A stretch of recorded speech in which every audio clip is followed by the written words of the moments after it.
On se penche aujourd'hui sur l'une des œuvres littéraires les plus percutantes jamais écrites, Le dernier jour d'un condamné de Victor Hugo. Fait incroyable, en 1829, ce livre est sorti de manière totalement anonyme. L'idée, c'était vraiment que l'attention se fixe sur le message humain à l'état pur, sans le filtre de la réputation politique de son auteur. Ce chef-d'œuvre, c'est une véritable dissection chirurgicale. On y observe l'esprit d'un être humain qui fait face à sa propre fin, une fin programmée d'avance. C'est une plongée fascinante dans la psychologie de l'attente et de la souffrance institutionnalisée. Le but ici n'est absolument pas de débattre des lois actuelles, mais plutôt d'analyser comment un génie de la littérature utilise sa plume pour exposer une réalité bien souvent gardée dans l'ombre. On va décortiquer toute cette mécanique de l'angoisse et voir comment le texte redéfinit complètement les concepts de justice et d'humanité. Dès les premières lignes, le texte frappe fort, avec une idée brutale. C'est le cœur même du livre. Ce qui est captivant, c'est que l'innocence ou la culpabilité du personnage principal n'a absolument aucune importance. C'est d'ailleurs volontairement mis de côté. La thèse de l'auteur, c'est que le processus légal, tout ce long cheminement vers l'exécution, représente en soi une terreur psychologique absolue. On peut s'imaginer cette attente interminable, cette angoisse qui ronge l'esprit jour après jour. C'est une déshumanisation progressive qui transforme tout ça en une torture véritablement glaciale. Le vrai châtiment, ce n'est pas la chute de la lame. Non, c'est chaque minute de pleine conscience qui précède cette chute. C'est ça qui détruit l'individu bien avant sa mort physique. Allez, plongeons dans le vif du sujet. Hugo opère ici un retournement philosophique monumental. Il vient complètement bousculer l'ordre moral établi en posant un regard hyper critique sur la machinerie judiciaire. L'argument est redoutable. Une société qui ôte la vie au nom de la justice ne s'élève pas moralement au-dessus du criminel qu'elle condamne. C'est même tout le contraire. Le texte suggère qu'elle adopte une posture encore plus terrifiante. Pourquoi ? Eh bien, le crime d'origine a pu être impulsif, le fruit d'un accès de folie ou d'un désespoir immense. Mais la riposte de la société, elle est calculée. Elle est planifiée au millimètre près, exécutée froidement et surtout en toute légalité. C'est une froideur clinique, une organisation de la mort avec une précision strictement administrative. Passons à la suite et regardons comment tout ça monte en puissance. L'architecture même du roman repose sur cet écoulement inexorable du temps vers un point de non-retour. Le narrateur est enfermé entre quatre murs, oui, mais il est surtout prisonnier du temps, 6 semaines d'agonie mentale pure. Chaque tic-tac de l'horloge devient une arme. Et là, l'angoisse grimpe. On passe des mois ou semaines, puis aux jours, et enfin aux heures. La tension narrative explose, le rythme s'emballe, les chapitres raccourcissent drastiquement, le style littéraire se craquelle, la syntaxe trébuche, tout s'effondre dans une panique totalement incohérente.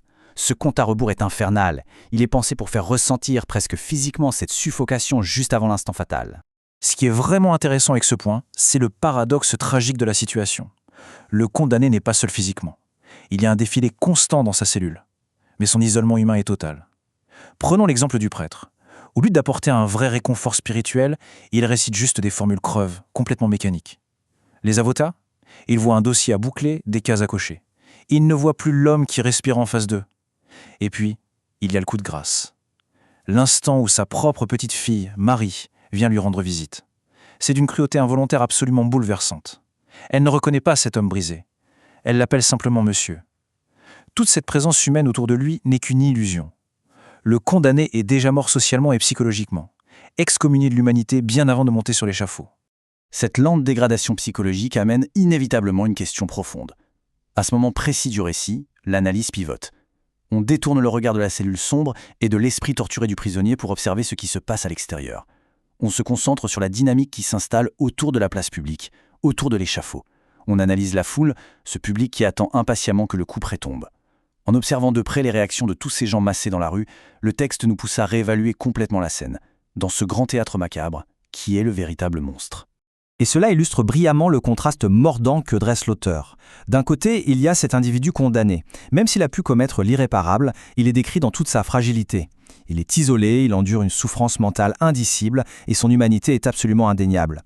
De l'autre côté, c'est le portrait glaçant d'une foule en plein délire, une masse qui transforme une exécution publique en une vulgaire fête populaire. On entend des rires, on voit des bourgeois payer des fortunes pour louer des fenêtres afin d'avoir la meilleure vue, et il y a même des marchands ambulants qui vendent à manger au milieu de cette excitation. En exposant cette soif de sang, ce besoin de transformer la mort en divertissement de masse, l'œuvre réussit le tour de force de retourner l'accusation directement contre la société.